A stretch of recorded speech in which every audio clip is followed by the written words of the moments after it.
നമ്മൾ ചെയ്തു പോയ എല്ലാ തെറ്റിനെ തൊട്ടും ആരാരുമില്ലാത്ത പാതിരാത്രിയിൽ നമ്മൾ കൂരിരുട്ടിൽ ചെയ്യുന്ന തെറ്റുകൾ മുതൽ എവിടെ നമ്മൾ എന്ത് പറഞ്ഞിട്ടുണ്ടോ, എന്ത് ചെയ്തിട്ടുണ്ടോ, എവിടെ പോയിട്ടുണ്ടോ, എന്ത് മനസ്സിൽ ചിന്തിച്ചിട്ടുണ്ടോ ഒക്കെയും നമ്മുടെ കൈകൾ ഇങ്ങനെ തുറന്ന് പറയുമ്പോൾ കാലുകൾ അതിന് സാക്ഷി പറയുകയാണ്.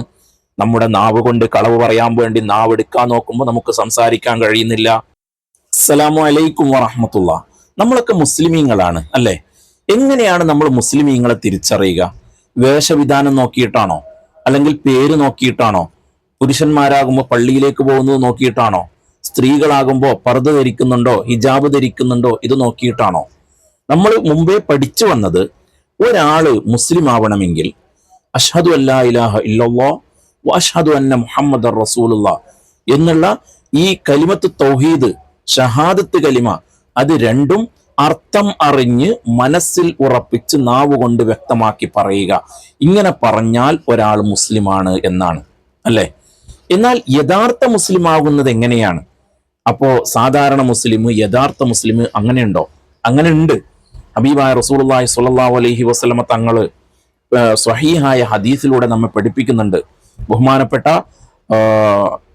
അബ്ദുല്ലാഹി ഇബ്നു ഉമർ റളിയല്ലാഹു അൻഹുവിനെ തൊട്ട് വരുന്ന ഒരു ഹദീസ് ഉണ്ട്. എന്താ ഹദീസ്? അൽ മുസ്ലിമു, മുസ്ലിം എന്ന് പറഞ്ഞാൽ മൻ സലിമൽ മുസ്ലിമൂന മിൻ ലിസാനിഹി വയദിഹി.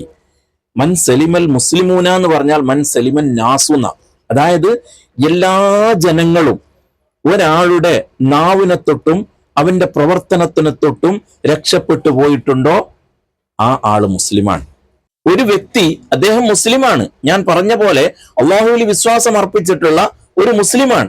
എന്നാൽ അദ്ദേഹം യഥാർത്ഥ മുസ്ലിം ആവണമെങ്കിൽ ജനങ്ങളെല്ലാവരും അദ്ദേഹത്തിന്റെ നാവിനെ തൊട്ടും അദ്ദേഹത്തിന്റെ പ്രവർത്തനത്തിനെ തൊട്ടും രക്ഷപ്പെട്ടു പോയ ആളായിരിക്കണം. അതായത് അദ്ദേഹത്തിന്റെ നാവിൽ നിന്ന് മറ്റുള്ള ആളുകൾക്ക് ബുദ്ധിമുട്ടുണ്ടാവാൻ പാടില്ല, അദ്ദേഹത്തിന്റെ പ്രവർത്തനത്തിനെ തൊട്ട് മറ്റുള്ള ആളുകൾക്ക് ബുദ്ധിമുട്ടുണ്ടാവാൻ പാടില്ല. അങ്ങനെയുള്ള ആളാണ് യഥാർത്ഥ മുസ്ലിം. നമ്മളൊക്കെ യഥാർത്ഥ മുസ്ലിമാണോ? ഇത് ഞാൻ ചോദിക്കുന്നത് എന്നോടാണ്. നിങ്ങളോട് ചോദിക്കാൻ എനിക്ക് അർഹതയില്ല, നിങ്ങൾ കേട്ടാൽ മതി. ഞാൻ എന്നോട് തന്നെയാണ് ചോദിക്കുന്നത്. ഒരു ദിവസത്തിൽ നമ്മൾ എത്ര പ്രാവശ്യം മറ്റുള്ള ആളുകൾക്ക് ബുദ്ധിമുട്ടുണ്ടാകുന്നുണ്ട്? അത് നമ്മുടെ നാവ് കൊണ്ടായാലും നമ്മുടെ പ്രവർത്തനങ്ങളെ കൊണ്ടായാലും.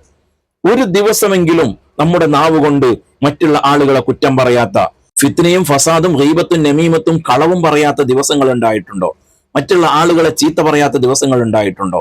നമ്മുടെ പ്രവർത്തനങ്ങളെ തൊട്ട് മറ്റുള്ള ആളുകൾക്ക് ബുദ്ധിമുട്ടില്ലാത്ത ദിവസങ്ങൾ ഉണ്ടായിട്ടുണ്ടോ? പ്രത്യേകിച്ച് ജോലി ചെയ്യുന്നവരൊക്കെ ആണെങ്കിൽ ജോലി സ്ഥലത്ത് അല്ലെങ്കിൽ അയൽവാസികളിൽ അല്ലെങ്കിൽ കുടുംബക്കാരിൽ ആർക്കെങ്കിലും നാവ് കൊണ്ടോ പ്രവർത്തനങ്ങളെ കൊണ്ടോ ഒരു ബുദ്ധിമുട്ടില്ലാത്ത ഒരു ദിവസമെങ്കിലും നമ്മളിൽ നിന്ന് കടന്നു പോയിട്ടുണ്ടോ? അങ്ങനെയാണെങ്കിൽ ഈ ഹദീസ് വെച്ചിട്ട് നമ്മൾ എങ്ങനെയാണ് യഥാർത്ഥ മുസ്ലിം ആവുക? നമ്മൾ ചിന്തിച്ചിട്ടുണ്ടോ? നമ്മുടെ പ്രവർത്തനങ്ങളെ തൊട്ട് എല്ലാ പ്രവർത്തനങ്ങളെയും നാളെ അള്ളാഹുവിന്റെ അടുത്ത് നിന്ന് ചോദ്യം ചെയ്യും എന്നുള്ള ഒരു ചിന്ത നമ്മുടെ മനസ്സിൽ വന്നിട്ടുണ്ടോ? അള്ളാഹു താല പരിശുദ്ധ ഖുർആനിലൂടെ നമ്മൾ സാധാരണ ഓതുന്ന സൂറത്ത് യാസീനിലൂടെ അള്ളാഹു താല പറയുന്നില്ലേ, അൽയൗമ നഖ്തിമു അലാ അഫ്വാഹിഹിം വതുകല്ലിമുനാ ഐദീഹിം വതശ്ഹദു അർജുലുഹും ബിമാ കാനൂ യക്സിബൂൻ.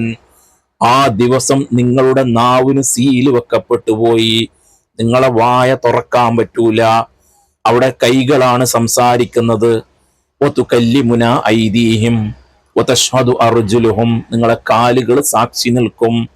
നമ്മൾ ചെയ്തു പോയ എല്ലാ തെറ്റിനെ തൊട്ടും ആരാരുമില്ലാത്ത പാതിരാത്രിയിൽ നമ്മൾ കൂരിരുട്ടിൽ ചെയ്യുന്ന തെറ്റുകൾ മുതൽ എവിടെ നമ്മൾ എന്ത് പറഞ്ഞിട്ടുണ്ടോ, എന്ത് ചെയ്തിട്ടുണ്ടോ, എവിടെ പോയിട്ടുണ്ടോ, എന്ത് മനസ്സിൽ ചിന്തിച്ചിട്ടുണ്ടോ ഒക്കെയും നമ്മുടെ കൈകൾ ഇങ്ങനെ തുറന്ന് പറയുമ്പോൾ കാലുകൾ അതിന് സാക്ഷി പറയുകയാണ്. നമ്മുടെ നാവ് കൊണ്ട് കളവ് പറയാൻ വേണ്ടി നാവ് എടുക്കാൻ നോക്കുമ്പോൾ നമുക്ക് സംസാരിക്കാൻ കഴിയുന്നില്ല. നാവ് കൊണ്ട് സംസാരിപ്പിക്കാൻ കഴിവുള്ള റബ്ബിനിക്ക് നമ്മുടെ കൈ കൊണ്ടും സംസാരിപ്പിക്കാൻ കഴിയും. അള്ളാഹു എല്ലാത്തിനും കഴിവുള്ളവനാണ്. അവിടെ വെച്ച് അള്ളാഹു താല നമ്മെ പിടിക്കപ്പെടും എന്നുള്ള ഒരു ചിന്ത നമ്മുടെ മനസ്സിലെപ്പോഴും ഉണ്ടാവണം. എന്നോടാണ് ഞാൻ ഉപദേശിക്കുന്നത്, നിങ്ങളോട് ഓർമ്മപ്പെടുത്തുകയാണ്. നമ്മൾ ഓരോ ആളുകളോടും തെറ്റ് ചെയ്യുമ്പോൾ, ഓരോ ആളുകളെ കുറിച്ചും നമ്മൾ ഗീബത്തും നമീമത്തും ഫിത്നയും ഫസാദും പറയുമ്പോൾ, നമ്മൾ ഒന്നോ രണ്ടോ ആളുകൾ കൂടിയിരിക്കുമ്പോൾ, സ്ത്രീകളാകുമ്പോൾ അയൽക്കൂട്ടങ്ങളിലോ അല്ലെങ്കിൽ അയൽവാസികളോ ആയിട്ട് കൂട്ടം കൂടിയിരുന്നിട്ട് മറ്റുള്ള ആളുകളെ കുറ്റം പറയുമ്പോൾ, പുരുഷന്മാരാകുമ്പോൾ പണിക്ക് പോകാതെയോ പണി കഴിഞ്ഞ് വന്നിട്ടോ പീഡിയത്തിണ്ണയിലോ റോഡ് സൈഡിലോ ഇരുന്നിട്ട് മറ്റുള്ള ആളുകളെ കുറ്റം പറയുമ്പോൾ, റോഡിലൂടെ നടന്നു പോകുന്ന ആളുകളെ കുറിച്ച് കുറ്റം പറയുമ്പോൾ നമ്മൾ ചിന്തിക്കേണ്ടത്, റസൂലുള്ളാഹി സ്വല്ലല്ലാഹു അലൈഹി വസല്ലമ തങ്ങൾ സച്ചരിതരായ അനുചരന്മാരായ സ്വഹാബത്തിന് പറഞ്ഞു കൊടുത്ത കാര്യം നമ്മൾ ഓർക്കണം. സ്വഹാബത്തിനോട് പറയുന്നു, സ്വഹാബത്തെ, നിങ്ങൾ നാവ് കൊണ്ട് നിങ്ങൾ തെറ്റ് ചെയ്യരുത്. നാവ് കൊണ്ട് ചെയ്യുന്ന ഏറ്റവും വലിയ തെറ്റിൽ പെട്ടതാണ് ഗീബത്ത് പറയുക എന്നുള്ളത്. ഗീബത്ത് എന്ന് പറഞ്ഞാൽ എന്താണെന്നറിയുമോ എന്ന് സ്വഹാബത്തിനോട് ചോദിച്ചപ്പോ സ്വഹാബത്ത് പറഞ്ഞു, ഞങ്ങൾക്കറിയില്ല നബിയെ. എന്നാൽ നിങ്ങൾ മറ്റൊരാളെ കുറിച്ച് അദ്ദേഹത്തിന്റെ അഭാവത്തിൽ അദ്ദേഹത്തിന് ഇഷ്ടപ്പെടാത്ത കാര്യം പറയലാണ് ഗീബത്ത്. അപ്പൊ സ്വഹാബത്ത് ചോദിക്കുന്നു, നബിയെ, ആരെങ്കിലും ഒരാൾ എന്തെങ്കിലും പ്രവർത്തനങ്ങൾ ചെയ്യുന്നുണ്ടെങ്കിൽ അതിനെക്കുറിച്ചാണ് ഞങ്ങൾ അദ്ദേഹത്തിന്റെ അഭാവത്തിൽ പറഞ്ഞാൽ അതെങ്ങനെയാണ് ഗീബത്താകുക? റസൂലുള്ളാഹി സ്വല്ലല്ലാഹു അലൈഹി വസല്ലം തങ്ങൾ പറഞ്ഞു, ഒരാളിൽ നിന്നും ഉണ്ടാകുന്ന പ്രവർത്തനമാണ് അത് പറയൽ അദ്ദേഹത്തിന് ഇഷ്ടമല്ലെങ്കിൽ അതാണ് ഗീബത്ത്. ഇനി ഒരാളിൽ നിന്ന് ഇല്ലാത്ത കാര്യം നിങ്ങൾ പറയൽ അത് കളവാണ്. ഒരാളിൽ ഉള്ള സംഭവം തന്നെയാണ്, പക്ഷെ അത് നിങ്ങൾ അദ്ദേഹത്തിന്റെ അഭാവത്തിൽ പറയൽ അദ്ദേഹത്തിന് ഇഷ്ടമില്ല എങ്കിൽ അത് ഗീബത്താണ്. അദ്ദേഹത്തിനെ തൊട്ട് പൊരുത്തപ്പെടിക്കണം. നമുക്കറിയോ ആരെയൊക്കെ നമ്മൾ ഗീബത്ത് പറഞ്ഞിട്ടുണ്ടെന്ന്?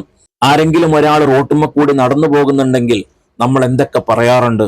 റോഡ് സൈഡിൽ ഇരുന്നിട്ട് സുഹൃത്തുക്കളുമായി കമ്പനി കൂടിയപ്പോ, അല്ലെങ്കിൽ പീഡിയത്തിണ്ണയിൽ ഇരുന്നിട്ട് സുഹൃത്തുക്കളുമായി സൊറ പറയുമ്പോ എത്ര ആളുകളെ നമ്മൾ കുറ്റം പറയാറുണ്ട്. ഒരു ഉദാഹരണം പറയുകയാണെങ്കിൽ, ഒരാൾ പള്ളിയിലേക്ക് പോവുകയാണ്, നമ്മൾ അവിടെ ഇരുന്നിട്ടുണ്ട്. അപ്പൊ നമ്മൾ പറയാ, ഇതുവരെ ഇല്ലാത്തൊരു നിസ്കാരം മതി, അദ്ദേഹത്തിനെ കുറിച്ചുള്ള ഗീബത്താണത്. അല്ലെങ്കിൽ ഒരു കള്ളു കുടിക്കുന്ന ഒരാളെന്ന് വിചാരിച്ചോ, കള്ളു കുടിക്കുന്ന ഒരാളാണ്, അദ്ദേഹം അതിലേക്ക് കൂടി പോവുകയാണ്, നമ്മൾ കള്ളു കുടിയാൻ പോകുന്നുണ്ട്. കള്ളു കുടിക്കുക എന്നുള്ളത് വലിയ തെറ്റാണ്. പക്ഷെ അദ്ദേഹത്തിനെ കള്ളുകുടിയ എന്ന് വിളിച്ചിട്ട് പരിഹസിക്കാനോ അദ്ദേഹത്തിന്റെ അഭാവത്തിൽ നമ്മൾ അദ്ദേഹത്തിനെ കുറ്റം പറയാനോ നമുക്ക് അധികാരമില്ല. നമുക്ക് കഴിയുമെങ്കിൽ അദ്ദേഹത്തിനെ വിളിച്ചിരുത്തിയിട്ട് ആരും കാണാതെ ഉപദേശിച്ചു കൊടുക്കുക. നാലാള് മുമ്പിൽ ഞാൻ വലിയ ഉപദേശിക്കുന്ന ആളാണ് എന്ന് പറഞ്ഞിട്ട് ഉപദേശിക്കാനല്ല പറയുന്നത്, ആരും കാണാതെ അദ്ദേഹത്തിനെ മാറ്റി നിർത്തിയിട്ട് ഉപദേശിച്ചു കൊടുക്കുക. അല്ലാതെ ഗീബത്തോ നമീമത്തോ പറയാൻ നമുക്ക് അധികാരമില്ല. അപ്പൊ അങ്ങനെയാണെങ്കിൽ നമ്മുടെ ഓരോ ദിവസവും നമ്മൾ ചിന്തിച്ചിട്ട് നമ്മൾ യഥാർത്ഥ മുസ്ലിമാണോ എന്ന് നമ്മൾ സ്വയം വിലയിരുത്തുക. അല്ലാഹു സുബ്ഹാനഹു വ തആല നമ്മെല്ലാവരെയും നന്നാക്കി തരുമാറാവട്ടെ. ആമീൻ യാ റബ്ബൽ ആലമീൻ. നിങ്ങളെല്ലാവരും എനിക്കും കുടുംബത്തിനും ദുആ ചെയ്യണമെന്ന് ദുആ കൊണ്ട് വസിയത്ത് ചെയ്യുന്നു. അസ്സലാമു അലൈക്കും വറഹ്മത്തുള്ളാഹി.